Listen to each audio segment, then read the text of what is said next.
For most of the 20th century, the middle class symbolized stability, progress, and proof the system rewarded effort fairly. You worked a job, bought a home, raised children, saved money, and slowly built a predictable future. It was not luxury or wealth, but it was security, and security created trust in institutions. Governments depended on it for legitimacy. Corporations relied on it for consumption.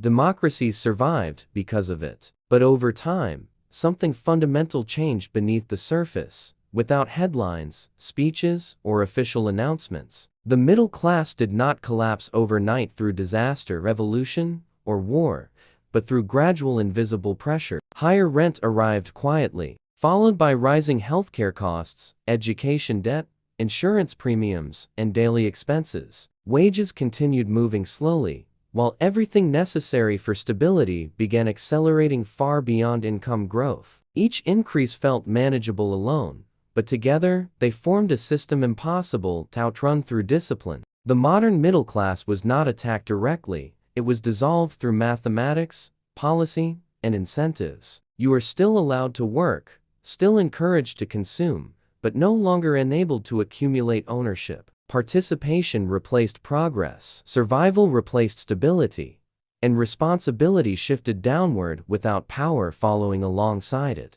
Historically, the middle class only exists under rare economic conditions, not as capitalism's default outcome. It emerges when productivity outpaces inflation, wages rise with output, and debt remains limited and temporary. That balance is unstable and short-lived, because capital eventually seeks efficiency over broad distribution. After World War II, the United States created the largest middle class ever recorded in history. Factories expanded, unions negotiated wages, housing stayed affordable, education costs remained low, and single income sufficed. America was creditor to the world, industrial leader globally, and exporter of goods instead of debt. By the 1970s, that equation began breaking under oil shocks, inflation, and global competition. Manufacturing moved overseas, labor bargaining power declined, and wages stopped rising in real purchasing terms.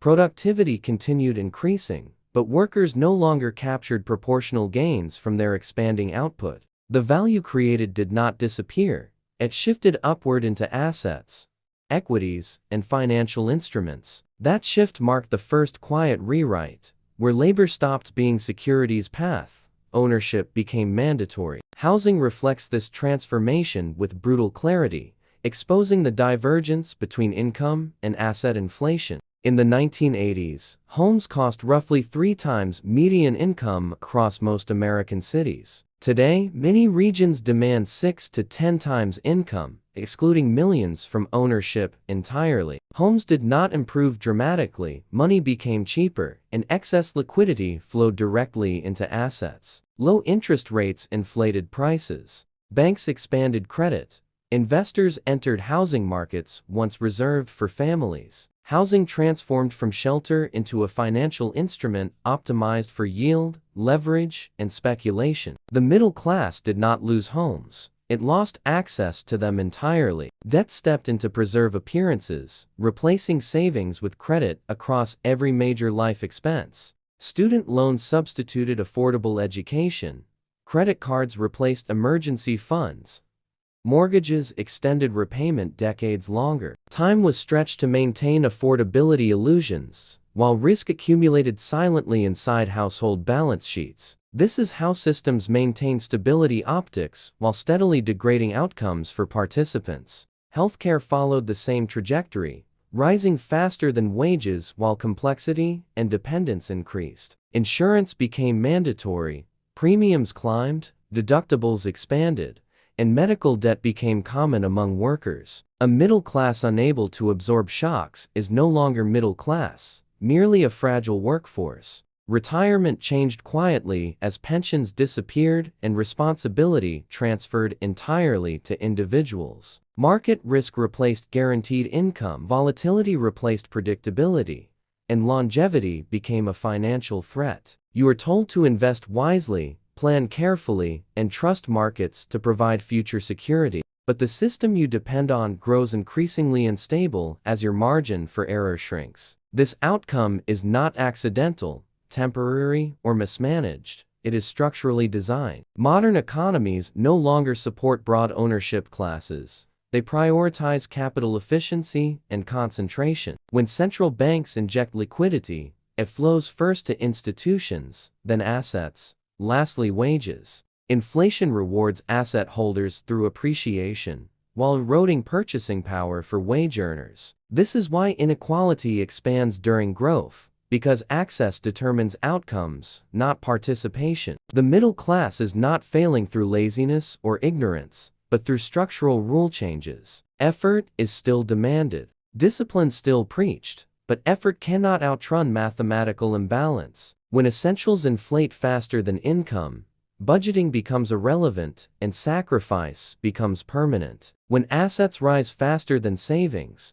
patience becomes punishment instead of virtue. History shows this pattern repeating, from Rome's small landowners to pre-revolutionary France. Ownership concentrated, dependency expanded, and independent classes transformed into managed populations. The warning signs appear as exhaustion, anxiety, and quiet confusion, not riots or revolutions. People feel they are doing everything right, yet falling further behind each year. That feeling is accurate, because the system no longer rewards stability, will only leverage. The middle class is not disappearing, it is being reclassified. From owners to renters, savers to borrowers, citizens with leverage to consumers with obligations. No announcement marks this transition. No law declares it complete. Expectations simply lower gradually. This is only the beginning, because once ownership disappears, power always follows. When ownership disappears, power quietly relocates from households toward institutions controlling credit, assets, and liquidity. Without assets, people depend on wages, and wages depend on employers, markets, and political stability. Dependency creates compliance, because risking income becomes dangerous when no financial buffer exists. This is how economic fragility transforms free citizens into risk-averse participants inside managed systems. Debt replaces freedom by narrowing choices, forcing decisions optimized for survival instead of long-term leverage. A worker with savings can refuse bad terms, but a worker with debt cannot. This is why debt is promoted aggressively, while savings are quietly discouraged through inflation. Inflation is not merely rising prices. It is a transfer mechanism disguised as economic necessity. It moves value from cash holders toward asset owners without requiring explicit legislation or public debate. Those closest to newly created money benefit first, before prices adjust across the economy. By the time wages rise, purchasing power has already been redistributed upward permanently. Central banks frame inflation as temporary, controllable, and technical, removing moral accountability entirely. But inflation's real function is social, reshaping class structure without visible force. The middle class becomes poorer not absolutely, but relatively, falling behind asset inflation relentlessly. This gap produces psychological stress, forcing people to work harder for shrinking outcomes. Exhaustion replaces ambition, while financial anxiety becomes normalized across working populations. Political systems struggle under this pressure because expectations no longer match lived economic reality. Citizens vote for stability, but systems deliver volatility masked as opportunity. When frustration rises, blame is redirected toward culture, generations, or personal responsibility. Structural incentives remain untouched, because questioning them threatens the foundations of modern finance. The illusion of upward mobility keeps participation alive, even when probability declines sharply. People still chase progress, despite evidence that rules now favor incumbents overwhelmingly. Technology accelerates this divide by rewarding scale, capital access, and network dominance. Platforms centralize profits, while labor fragments into temporary, insecure, replaceable arrangements. Flexibility is marketed as freedom, but instability is its true economic consequence. A flexible worker carries all risk, while institutions retain optionality and protection. This mirrors earlier historical transitions where independent classes were absorbed into managed labor systems. Rome replaced small farmers with debt-bound tenants,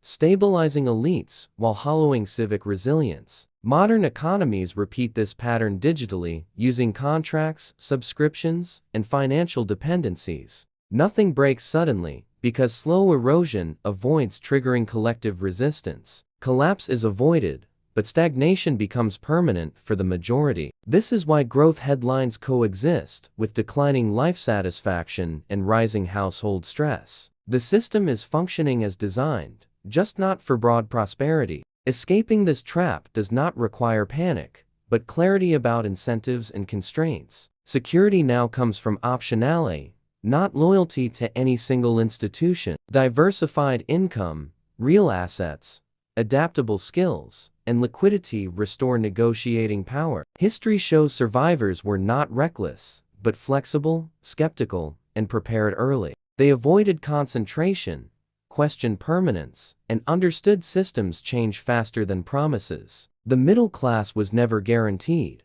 It was an economic phase, not a natural law. Understanding this removes shame and replaces confusion with strategic awareness. The future rewards those who adapt to structural reality, not those clinging to outdated expectations. If this perspective reshaped how you see money, power, and history, subscribe for what comes next. History doesn't warn loudly, it whispers first, and this channel exists to help you listen.